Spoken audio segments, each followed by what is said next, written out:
मुफ्ती साहब क़ज़ा नमाज़ूं कहिड़े टाइम पढ़ी सघूं था?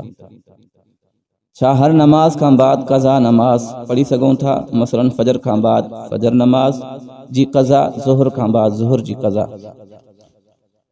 ॾींहं जे अंदर 5 अहिड़ा मख़सूस वक़्त आहिनि जेके मकरूह आहिनि। उन मकरूह औक़ात जे अंदर काई नमाज नाहे पढ़नी। इन खां अलावा जंहिं भी वक़्त तहां चाहियो त क़ज़ा नमाज पढ़ी सघो था। कहिड़ा वक़्त आहिनि उहे?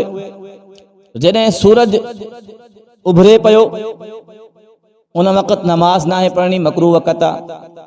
जॾहिं सिज बिल्कुलु मथे जे साम्हूं हुजे उन वक़्त नमाज नाहे पढ़नी। जॾहिं सिज लहे पियो उन वक़्त नमाज नाहे पढ़नी। 3 वक़्त इहे आहिनि। ऐं फजर नमाज खां बाद सूरज उभरण ताईं इहो वक़्त भी मकरूह आहे। इन में काई नमाज नाहे पढ़नी, चाहे क़ज़ा हुजे, चाहे नफ़िल हुजनि, चाहे का भी नमाज हुजे।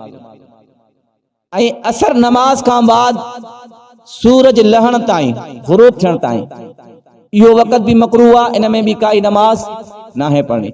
ये 5 वक़्त मकरूह आहिनि। इन्हनि में नमाज नथा पढ़ी सघो।